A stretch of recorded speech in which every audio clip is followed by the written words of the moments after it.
다윗이 항상 이렇게 고백을 하죠. 하나님이 어떤 하나님이냐, 나를 구원해 주신 하나님이십니다. 환난과 어려움과 고난과 고통 가운데서 나를 구원해 주신 분이 여호와 하나님이십니다. 이렇게 고백을 합니다.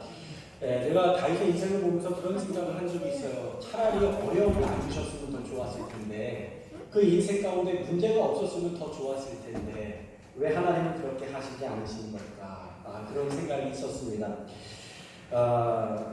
100주년 기념교회, 서울에 가면 양화진에 100주년 기념교회라고 있습니다. 그 교회에 이재철 목사님이 은퇴하시고 수임자를 세우셨는데, 그 후임이 된 김용준 목사님이 이런 이야기를 하셨어요.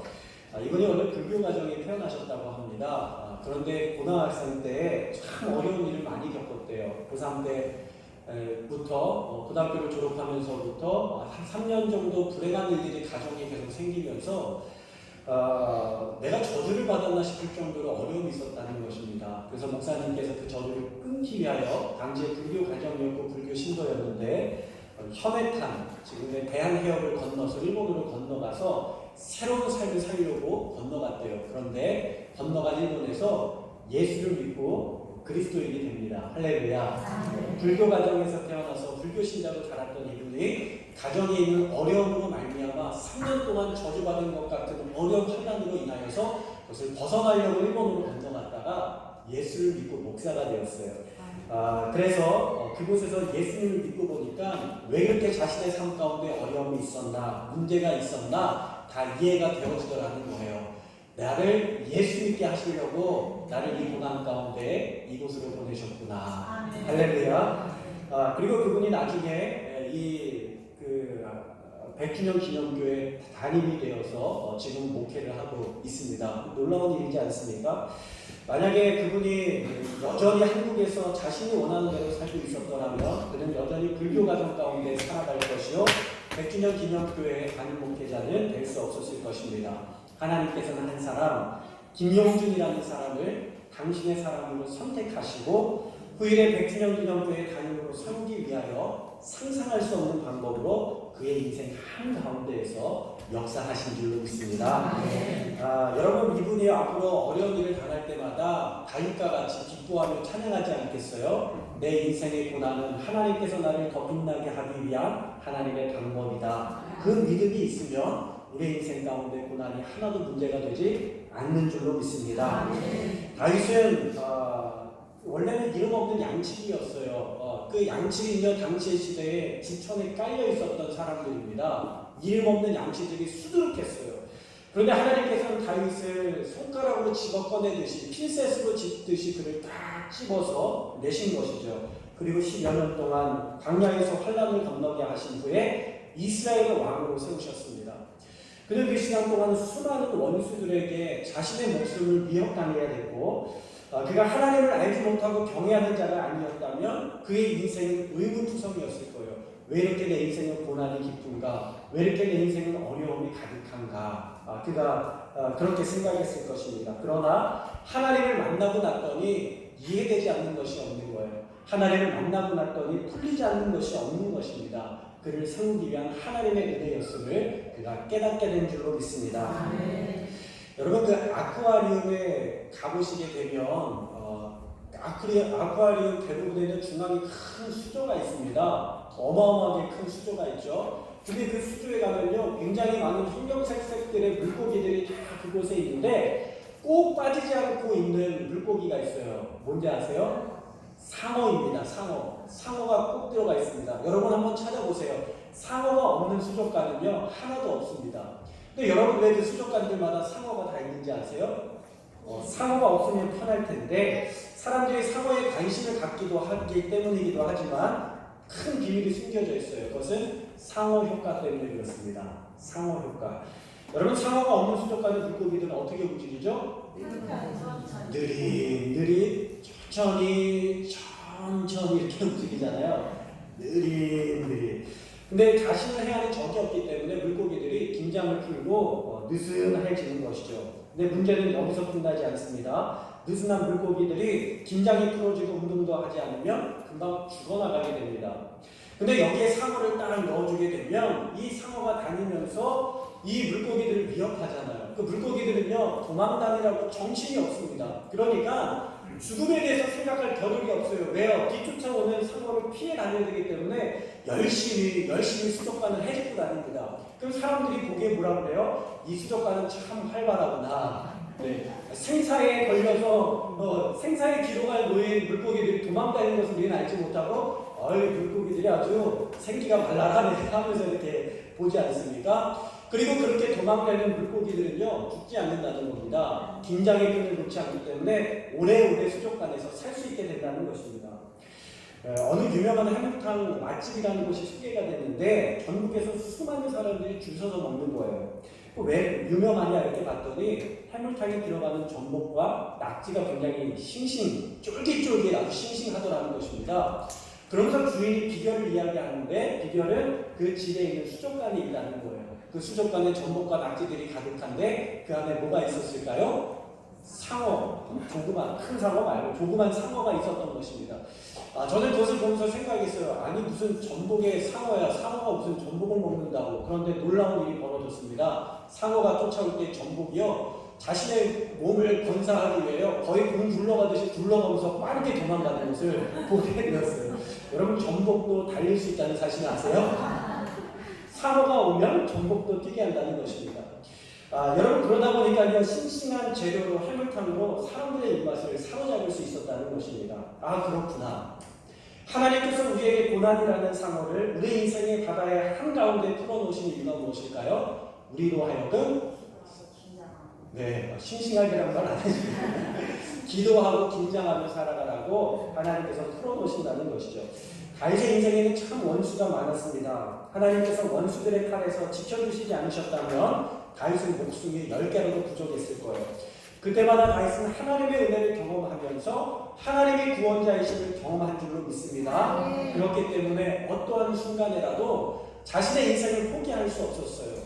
어떤 위기에도 어떤 어려움 가운데도 내 인생을 포기할 수 없었어요. 왜요? 하나님께서 내 인생을 붙들고 계시기 때문에 느슨한 삶을 살 수가 없었던 것입니다. 이게 긴장된 삶의 축복인 줄로 믿습니다. 이게 무슨 상관이 있느냐? 오늘 바울은 어디에 묶여 있냐면 헛간에 갇혀 있습니다. 다 쓰러져가는 헛간에 누추한 헛간에 갇혀 있는 거예요. 그리고 그의 성목을 사슬로 군인과 함께 건장한 군인과 함께 연결이 되어 있었습니다. 도망갈 수 없고 비천하고 바울에게 있어서 지금의 상황은 매우 힘들고 고된 상황이었지만 그는 자신의 생명의 불이 꺼질 때까지 자신의 생명을 느슨하게 살아갈 수가 없었어요. 왜요? 하나님께서 나를 선택하셔서 이방인의 복음을 전할 자로 세워주셨다는 종된 마음과 증인된 마음을 가지고 살아가다 보니까 느슨한 인생을 살 수가 없었던 것입니다. 그는 자신들에게 모여든 유대인들 지도자들에게 말씀을 증거하면서 그 말씀이 곧 예수가 그리스도이신 그 말씀이 곧 그리스도가 되셨음을 증거하게 된 줄로 믿습니다. 여러분 바울이 한번 말씀을 전하면요 우리가 1시간 안에 모든 예배가 사실 거의 다 끝나지 않습니까? 바울의 설교는 1시간 안에 끝나지 않습니다. 반나절 안에 끝나지 않습니다. 아침부터 시작하면 저녁까지 진행이 되고요. 저녁부터 시작하면 다음날까지 진행이 되는 게 바울의 설교였어요. 또 오죽하면은 그 말씀을 듣다가 졸다가 떨어지는 사람이 생기겠더라고요. 여러분 그러나 그 시간에 바울은 어떻게 복음을 전했을까요? 자신의 생사를 걸어서 하나님의 말씀을 예수 그리스도이심을 증거한 줄로 믿습니다. 우리 24절의 말씀을 함께 읽어보도록 하겠습니다. 24절입니다. 네, 시작. 자, 근데 바울이 복음을 최선을 다해서 증거했는데 그 말을 믿는 사람도 있었고 믿지 않는 사람도 있었다는 겁니다. 바울이 2000년 역사 동안 가장 위대한 사도요, 가장 위대한 복음의 변론가였습니다. 그런데 그 자리에 있는 유대인들이 그 바울을 통하여 모두가 다 예수를 믿은 것은 아니었습니다. 여러분 우리가 인생을 살면서요 복음을 증거할 때에 내가 전한다고 해서 모든 사람들이 다 예수를 믿지 않는다고 해도 실망하지 마시기 바랍니다. 바울도요 복음을 전했을 때에 거절한 사람이 있었고 예수님도 3년 동안이나 제자들을 데리고 다니면서 가르치셨지만 그 가운데에 예수님을 은 30에 팔았던 가룟 유다와 같은 사람도 있었습니다. 여러분 실망하지 마세요. 하나님의 역사는 하나님께서 선택하신 사람에게는 반드시 이루어지는 줄로 믿습니다. 그날의 복음을 듣지 않은 사람도 있었지만 그 복음을 깨닫고 주님 앞에 헌신한 사람들도 있었다라는 것이죠. 여러분, 그런데요, 왜 동일한 공간에 동일한 말씀을 듣는데 말씀을 듣고 믿는 사람도 있고 믿지 않는 사람들도 있을까요? 그것은 하나님께서 선택 은혜에 달려 있는 것입니다. 바로 이 질문에 대한 해답을 이미 전도 여행 중에 알았어요. 하나님께서 구원하시기로 작정한 자들은 다 믿더라. 할렐루야. 실망할 것 없어요. 우리는 열심히 전하는 것입니다. 열심히 뿌리는 것입니다. 그러면 하나님께서 믿게 하시기로 작정한 자들은 다 믿게 될 줄로 믿습니다. 바울은요, 믿지 않는 사람들에게 바울은 실성한 노인이었지만 그 복음을 받고 예수를 그리스도로 받아들인 사람들에게 이 바울은 어떤 사람이었느냐? 자신들을 믿게 하기 위하여 하나님께서 보내신 하나님의 종, 하나님의 증인, 하나님의 사람인 줄로 믿습니다. 믿은 사람들에게 입장에서 한번 생각해 보겠습니다. 유대인이었던 바울을 왜 다메섹 도상에서 예수님께서 만나주셨을까요? 왜 로마에 있는 자신들을 위해서 바울을 회심케 하셨을까요? 왜 이 바울을 3년 동안의 아라비아 광야에서 고난의 경건의 훈련을 하게 하셨을까요? 바울을 로마에 있는 유대인들에게 복음을 증거하기 위한 증인으로 삼기 위해서인 줄로 믿습니다. 그러니까 다시 말하면 로마에 있는 유대인들에게는요, 이 바울이 누구냐면 하나님께서 자기를 위하여 택하여 보낸 사람이었던 것이죠. 믿으시면 아멘 하시기 바랍니다. 자, 로마에 이르게 하신 까닭이 무엇일까요? 로마에 있는 자들에게 복음을 증거하여 생명을 주게 하기 위하여 지중해 광풍에 휩싸인 바울을 하나님의 방법으로 건지시고 보호하시고 인도하셔서 그의 생명 털끝 하나 건드리지 못하게 하시고 그를 로마에 보내신 줄로 믿습니다. 누구 때문에요? 로마에 있는 디아스포라 유대인들 때문에. 여러분, 그들이야 성경에는 로마에 있는 유대인 신분 높은 사람들이라고 되어 있지만 우리가 이민 간 사람들의 사정을 잘 알고 있습니다. 우리나라가 어려웠을 때에 미국에 이민 간 사람들이요, 대학 교수들, 고위공직자들이 이사 갔지만 그들이 할 수 있는 일은 많지 않았어요.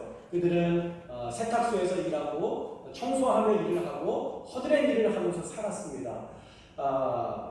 그러니까 유대인들이요, 로마에서 비록 살아가지만 그들의 마음 가운데는 어떤 마음이 있었냐면 중요한 자리를 찾지 못하고 주변인으로 살아가면서 이방인으로 살아가면서 많은 하대와 홀대를 받으면서 살았어요.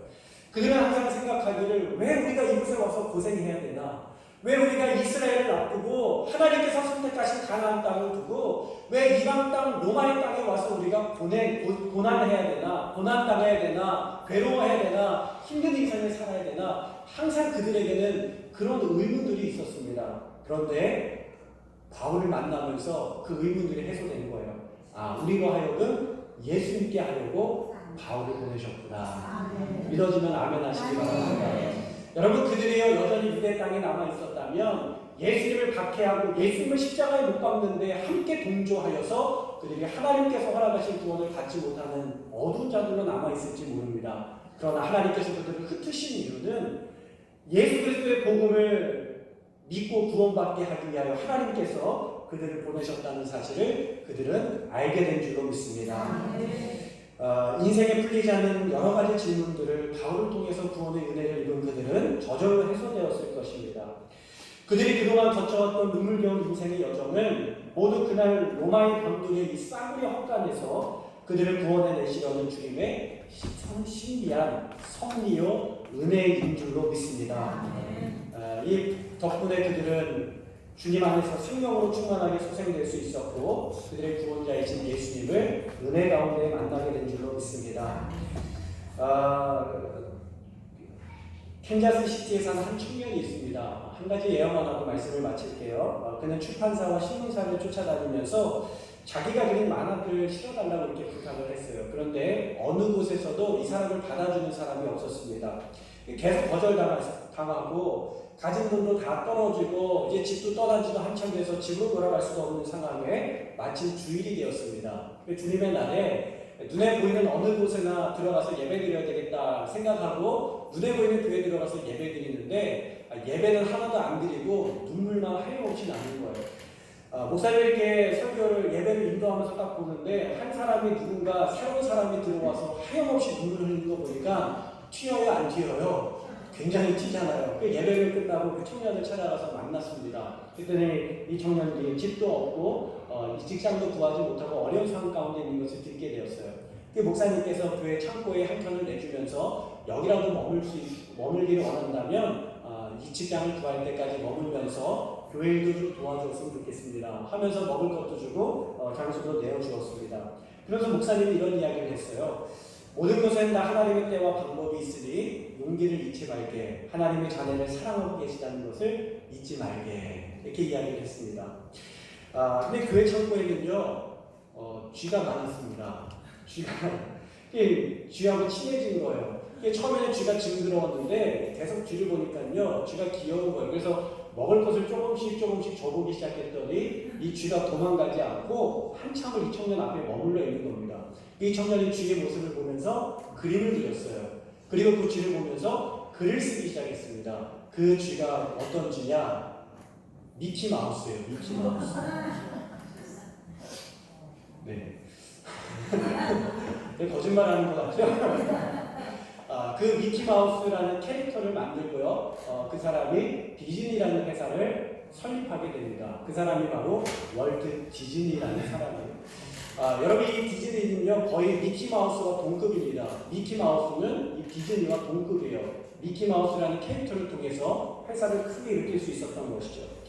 어떻게 보면 우리가 편안한 인생만을 살아왔다면 주님을 모르고 살 수 있는데 하나님의 은혜를 모르고 살 수도 있었는데 때로는 고난과 고통으로 인하여서 우리가 주님을 믿고 구원받게 되는 하나님의 은혜를 경험하게 된 줄로 믿습니다. 사랑하는 여러분, 고난이 유익이요 고난이 우리를 충만에 붙드시는 축복임을 기억하시고 하나님의 은혜를 신뢰하면서 살아갈 수 있는 우리와 함께 모든 성도님들이 다 되기를 주님의 이름으로 축원합니다.